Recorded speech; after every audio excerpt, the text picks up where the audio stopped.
let's get a little deeper into functions. So here we have a function test1. It returns nothing and it accepts an integer as its input, as a parameter, int n. We increment n by 100 and we print it out. Now in main, what we are doing is we have this variable n. We set its initial value to be 100. We pass it as an argument into test1 and then we print the value of n in main. Let's check the output.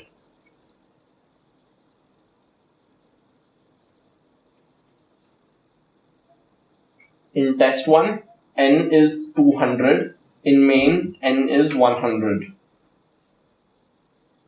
So the reason for this is known as pass by value. What actually is going on is we are only giving this function the value stored in n. We are not giving it the location n itself. We are just, so test1 n is really test1 of 100. And this 100 will now get stored in this n over here, which is a totally different location in memory. And this n over here is the one which gets incremented and then printed in test. But because this is a completely different location as opposed to this one here is not affected at all by this. As a result, when we print it out, it maintains the value 100. Fine so far.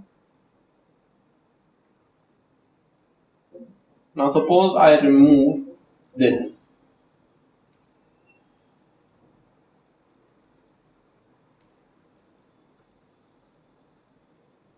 Now we are not passing anything. Let's see what happens. Error n undeclared. Line 14.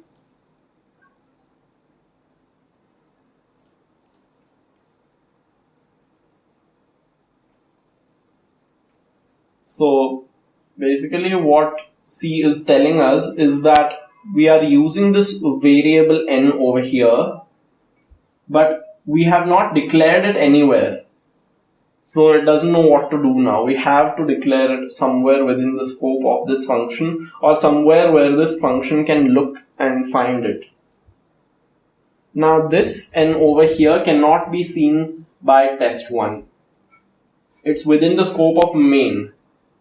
So even though we are calling test1 from inside main, it cannot see this. It will not see this.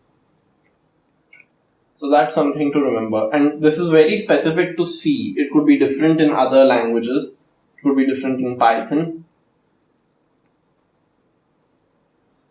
Now, there is one type of variable which is visible by all functions, even though it is not within any such function, even though it is not local to that function.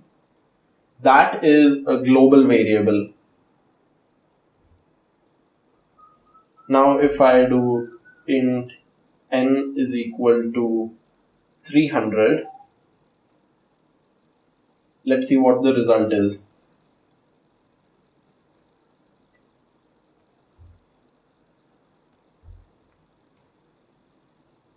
In test1, n is 400. In main, n is 100.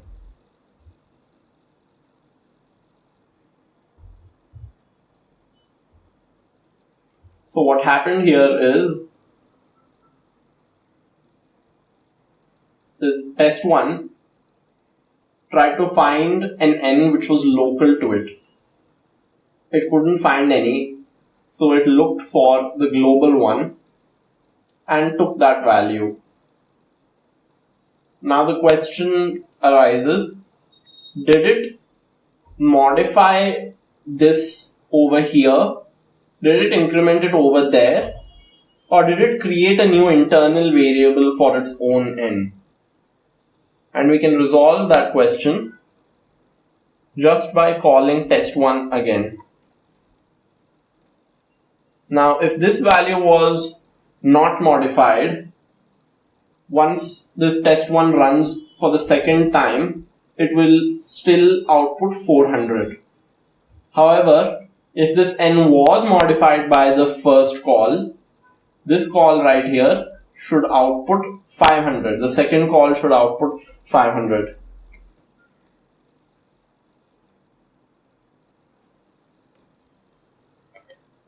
So we can see that the global variable was indeed modified by that function call.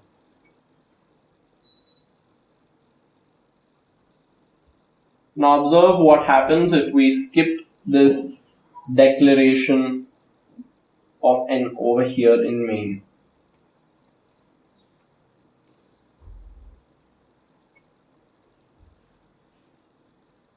Main is now also referring to that global one, and whatever changes test1 is making to that global variable, main is also keeping track of those changes because it is now referring to that one, that location in memory.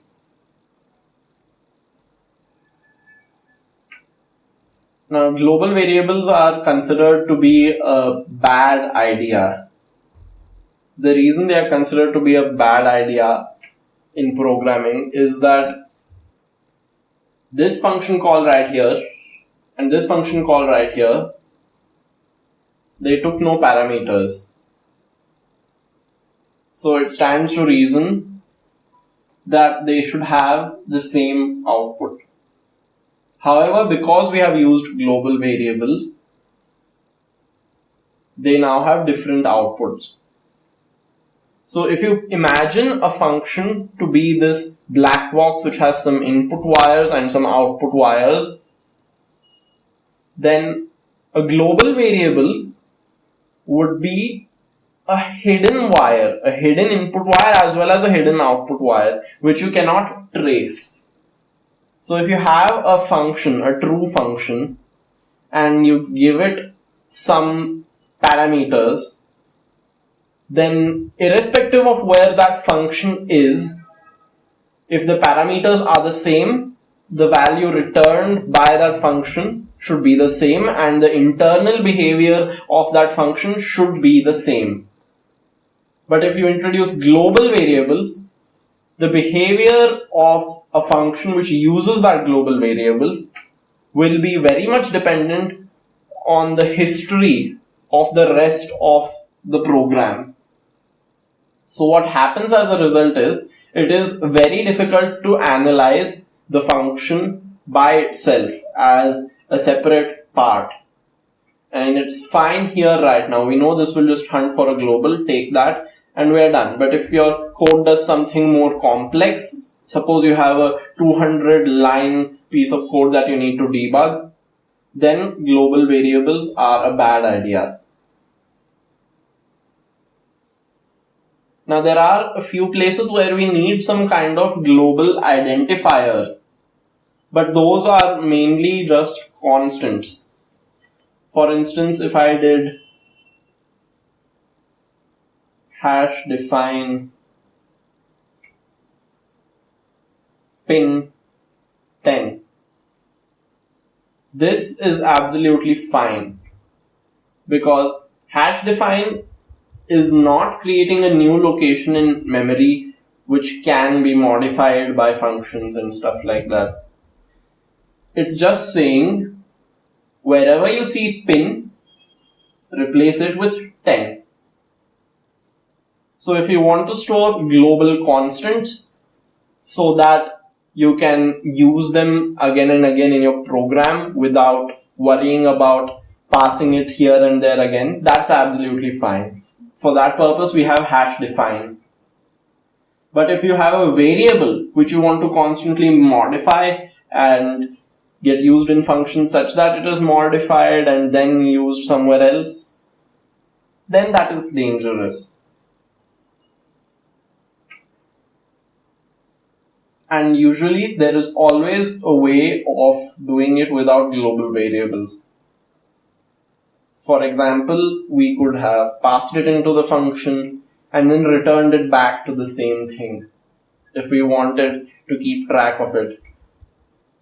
Here the thing would be quite simple. Suppose we wanted this function to start out with the value of, well, 100 and we want to keep track of that.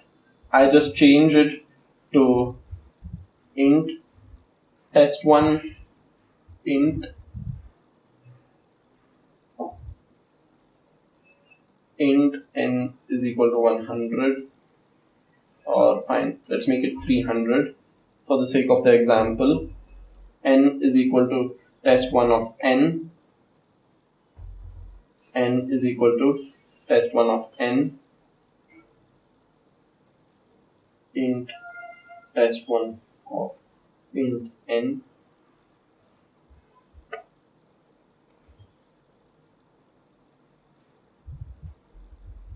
one last thing, return n. Let's see if this works.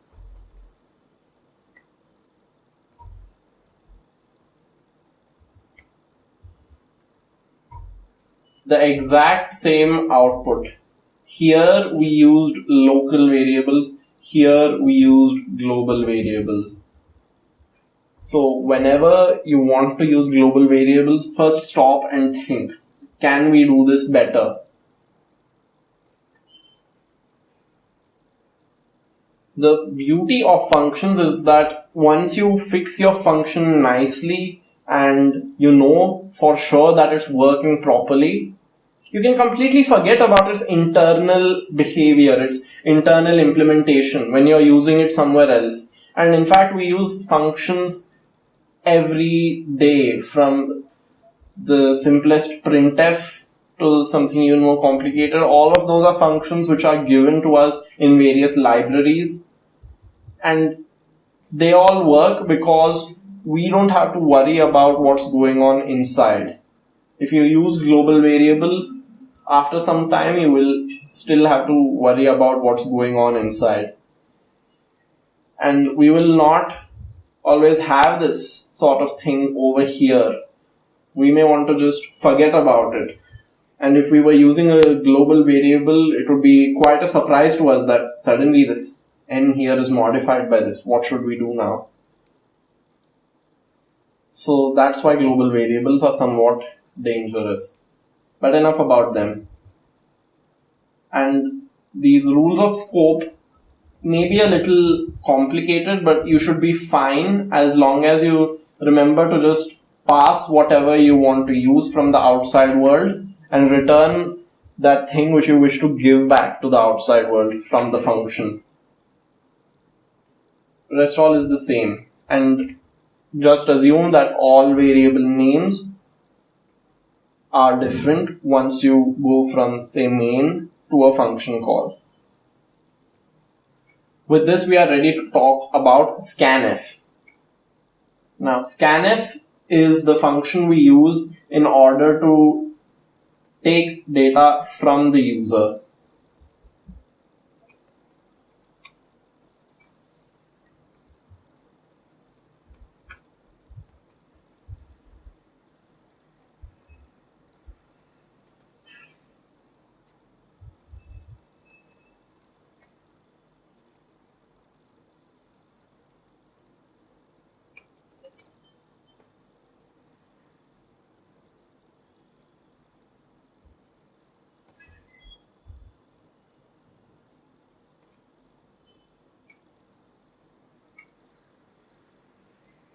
So let's go back here.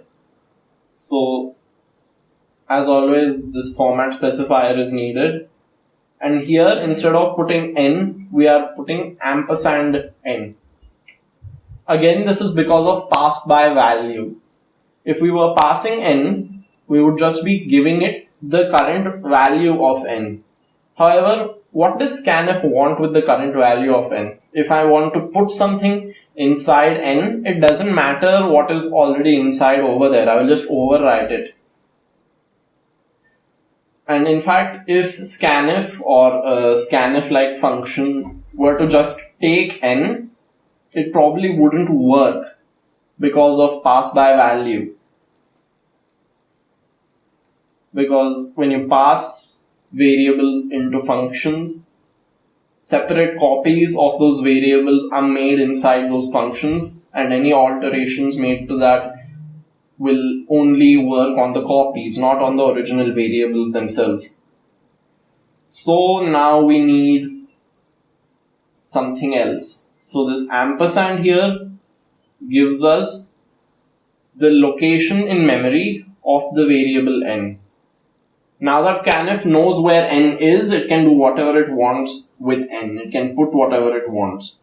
And it takes whatever is given by the user, interprets it to be an integer, and stores that integer at this memory location.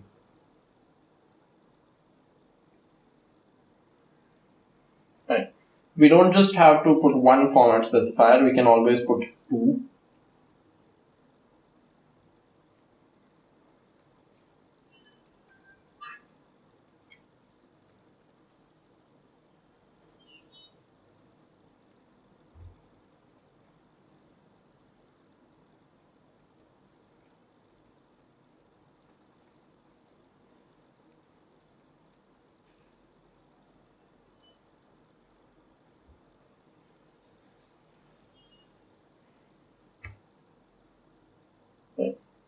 Now, one thing you should definitely not do with scanf is put %d\n.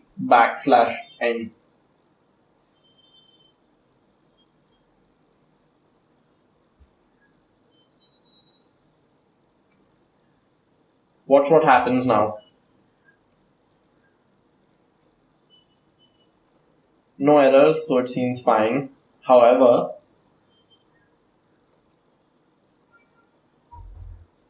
nothing's happening.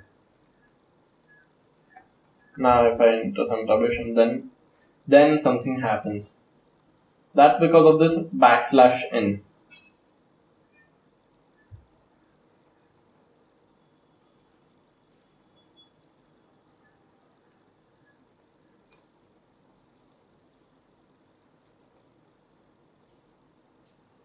Same thing.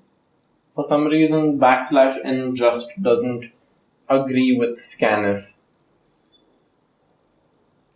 And there's no need either. If I put, say, this, or if I just, right.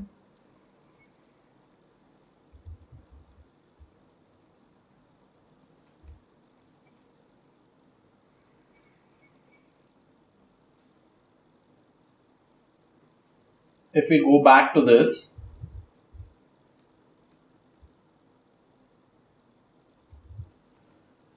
I could have just as easily done this. It doesn't matter. As long as those two values are there with only space in between, it just doesn't matter. Space or enter or tab, something like that. Right, that's it. Next time, we will get started with some other stuff which will help us make choices in our programs.